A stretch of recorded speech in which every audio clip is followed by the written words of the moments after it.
ಎಲ್ಲರಿಗೂ ನಮಸ್ಕಾರ. ನಾನು ನಿಮ್ಮ Latha. Welcome back to Latha Venkatesh kitchen. ಇವತ್ತು ನಮ್ಮ ಕಿಚನಲ್ಲಿ ಕ್ವಿಕ್ಕಾಗಿ ಈಸಿಯಾಗಿ ಎಗ್ ರೈಸ್ನ ಯಾವ ರೀತಿ ಮಾಡೋದಂತ ನೋಡ್ಕೊಳ್ಳೋಣ.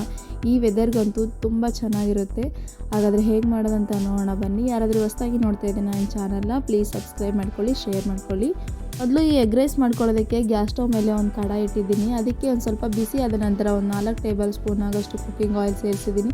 ಸೇರಿಸಿದ ನಂತರ ಒಂದು ಅರ್ಧ ಟೇಬಲ್ ಸ್ಪೂನ್ ಆಗೋಷ್ಟು ಸಾಸಿವೆ, ಜೀರಿಗೆ, 1-2 ಈರುಳ್ಳಿನ ಸಣ್ಣದಾಗಿ ಹೆಚ್ಕೊಂಡಿರುವ ಈರುಳ್ಳಿ ಸೇರಿಸಿದ್ದೀನಿ, ನೋಡ್ತಿರ್ಬೋದು. ಸೇರಿಸಿದ ನಂತರ ಈಗ ಚೆನ್ನಾಗಿ ಫ್ರೈ ಮಾಡ್ಕೊಳ್ಳಿ. ಸ್ವಲ್ಪ ಕಲರ್ ಚೇಂಜ್ ಆಗುತ್ತೆ, ಫ್ರೈ ಮಾಡ್ಕೊಳ್ಳಿ.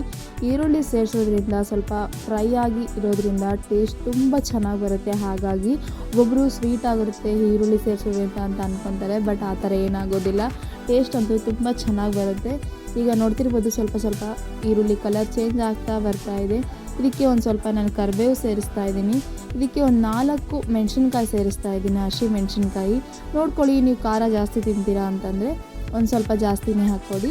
ಈಗ ಒಂದು 4 ಮೆಣಸಿನ್ಕಾಯಿ ಸೇರಿಸಿದ ನಂತರ ಒಂದು ಟೊಮೊಟೊ ಸೇರಿಸಿದ್ದೀನಿ, ಸಣ್ಣದಾಗಿ ಹೆಚ್ಕೊಂಡಿರುವ ಟೊಮೊಟೊ ಸೇರಿಸಿದ ನಂತರ ಈಗ ಚೆನ್ನಾಗಿ ಫ್ರೈ ಮಾಡ್ಕೊಳ್ಳಿ. ಸ್ವಲ್ಪ ಸಾಫ್ಟ್ ಆಗುತ್ತೆ ಫ್ರೈ ಮಾಡ್ಕೊಳ್ಳಿ. ಎಲ್ಲ ಫ್ರೈ ಆದ ನಂತರ ಇದಕ್ಕೆ 1 ಟೇಬಲ್ ಸ್ಪೂನ್ ಆಗೋಷ್ಟು ಉಪ್ಪು ಸೇರಿಸ್ತಾ ಇದ್ದೀನಿ. ನಾನು ಒಂದು ಅರ್ಧ ಟೇಬಲ್ ಸ್ಪೂನ್ ಆಗೋಷ್ಟು ಖಾರ ಸೇರಿಸ್ತಾ ಇದ್ದೀನಿ. ನಾವು ಆಲ್ರೆಡಿ ಮೆಣಸಿನ್ಕಾಯಿ ಸೇರಿಸಿದ್ವಲ್ವ, ಹಾಗಾಗಿ ಒಂದು ಸ್ವಲ್ಪ ಖಾರ ಸೇರಿಸ್ತಾ ಇದ್ದೀನಿ. ಮತ್ತು ರೈಸ್ ಆದಮೇಲೆ ಮತ್ತೆ ಇನ್ನೊಂದು ಸ್ವಲ್ಪ ಖಾರ ಸೇರಿಸ್ಬೇಕು, ಹಾಗಾಗಿ ಸ್ವಲ್ಪ ನೋಡ್ತಾನೆ ಸೇರ್ತಾ ಹೋಗಿ. ಇದಕ್ಕೆ ನಾನು ಟೇಸ್ಟಿಂಗ್ ಸಾಲ್ಟ್ ಸೇರಿಸ್ತಾ ಇದ್ದೀನಿ. ಎಗ್ ರೈಸ್ಗೆ ಟೇಸ್ಟಿಂಗ್ ಸಾಲ್ಟ್ ಹಾಕೋದ್ರಿಂದ ಟೇಸ್ಟ್ ತುಂಬ ಚೆನ್ನಾಗಿ ಬರುತ್ತೆ, ಹಾಗಾಗಿ ನಾನು ಟೇಸ್ಟಿಂಗ್ ಸಾಲ್ಟ್ ಸೇರಿಸಿದ್ದೀನಿ.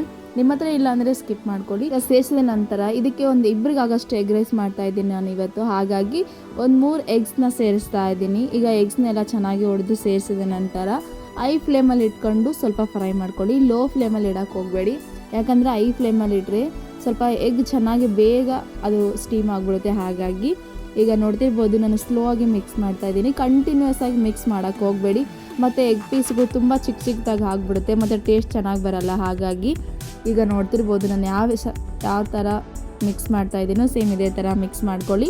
ಮಿಕ್ಸ್ ಮಾಡ್ಕೊಂಡ ನಂತರ ಒಂದು ಸ್ವಲ್ಪ ಕ್ಯಾಪ್ ಮುಚ್ಚಿಟ್ಬಿಡಿ, ಬೇಗ ಬಾಯ್ಲ್ ಆಗಿಬಿಡುತ್ತೆ. ಈಗ ಸೇರಿಸಿದ ನಂತರ ನಾನು ಆಲ್ರೆಡಿ ರೈಸ್ನ ರೆಡಿ ಮಾಡಿಟ್ಕೊಂಡಿದ್ದೆ, ಒಂದು ಇಬ್ಬರಿಗಾಗಷ್ಟು ರೈಸ್ನ ನೋಡ್ತಿರ್ಬೋದು. ತುಂಬ ಉದ್ರಾಗಿ ರೈಸ್ನ ರೆಡಿ ಮಾಡಿಟ್ಕೊಂಡಿದ್ದೀನಿ. ಈ ರೈಸ್ನ ಇವಾಗ ನಾವು 80% ಕುಕ್ ಆದ ನಂತರ ಸೇರಿಸೋಣ. ಈಗ ನೋಡ್ತಿರ್ಬೋದು ಒಂದು 60% ಈಗ ಚೆನ್ನಾಗಿ ಕುಕ್ ಆಗಿದೆ. ಈಗ ಇನ್ನೊಮ್ಮೆ ಚೆನ್ನಾಗಿ ಮಿಕ್ಸ್ ಮಾಡಿಕೊಂಡು ಇನ್ನೊಂದು 2 ನಿಮಿಷ ಚೆನ್ನಾಗಿ ಫ್ರೈ ಮಾಡ್ಕೊಳ್ಳಿ. ಫ್ರೈ ಮಾಡ್ಕೊಂಡ ನಂತರ ನಾವು ಆಲ್ರೆಡಿ ರೆಡಿ ಮಾಡಿಟ್ಕೊಂಡಿರುವ ರೈಸ್ನ ಈಗ ನೋಡ್ತಿರ್ಬೋದು 80% ಕುಕ್ ಆಗಿದೆ. ಈಗ ನಾನು ರೈಸ್ನ ಸೇರಿಸ್ತಾ ಇದ್ದೀನಿ. ರೈಸ್ನ ಎಲ್ಲ ಸೇರಿಸಿದ ನಂತರ ಇದಕ್ಕೆ ಮಸಾಲ ಥಿಂಗ್ಸ್ನ ಆ್ಯಡ್ ಮಾಡ್ಕೊಳ್ಳೋಣ. ಒಂದು ಅರ್ಧ ಟೇಬಲ್ ಸ್ಪೂನ್ ಆಗೋಷ್ಟು ಎಗ್ ಮಸಾಲ ಸೇರಿಸ್ತಾ ಇದ್ದೀನಿ. ಒಂದು ಅರ್ಧ ಟೇಬಲ್ ಸ್ಪೂನ್ ಆಗೋಷ್ಟು ಚಿಕನ್ ಮಸಾಲ ಸೇರಿಸ್ತಾ ಇದ್ದೀನಿ. 1 ಸ್ಪೂನ್ ಆಗೋಷ್ಟು ನಾನು ಸೋಯಾ ಸಾಸ್ ಸೇರಿಸ್ತಾ ಇದ್ದೀನಿ. ಸೋಯಾ ಸಾಸ್ ಇಲ್ಲಾಂದರೆ ಸ್ಕಿಪ್ ಮಾಡ್ಕೊಳ್ಳಿ, ಸೇರಿಸೋದ್ರಿಂದ ಟೇಸ್ಟ್ ತುಂಬ ಚೆನ್ನಾಗಿ ಬರುತ್ತೆ, ಮತ್ತು ಕಲರ್ ಕೂಡ ಸ್ವಲ್ಪ ಚೆನ್ನಾಗಿ ಬರುತ್ತೆ ಅಂತ ಅಷ್ಟೇ.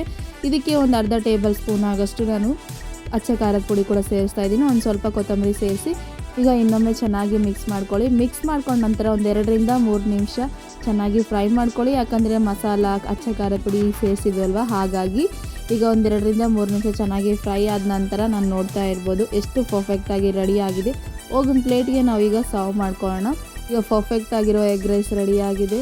ಸರ್ವ್ ಮಾಡಿಕೊಂಡು ಇದಕ್ಕೆ ಕಾಂಬಿನೇಷನ್ ಆಗಿ ಈರುಳ್ಳಿ ಜೊತೆ ನೀವು ತಿನ್ನಿ. ಟೇಸ್ಟ್ ಅಂತೂ ಅದ್ಭುತವಾಗಿತ್ತು. ಖಂಡಿತ ನೀವು ನಿಮ್ಮ ಮನೆಯಲ್ಲಿ ಟ್ರೈ ಮಾಡಿ ಹೇಗಿದೆ ಅಂತ ನನಗೆ ಕಮೆಂಟ್ ಬಾಕ್ಸಲ್ಲಿ ತಿಳಿಸ್ಕೊಡೋದು ಮರಿಬೇಡಿ. ಪ್ಲೀಸ್ ಲತಾ ವೆಂಕಟೇಶ್ ಯೂಟ್ಯೂಬ್ ಚಾನಲ್ಗೆ ಸಬ್ಸ್ಕ್ರೈಬ್ ಮಾಡಿ, ಶೇರ್ ಮಾಡಿ. Thank you so much. ಹೊಸ ಕಂಟೆಂಟ್ ಜೊತೆ ಮತ್ತೆ ಸಿಗ್ತೀನಿ. Thank you.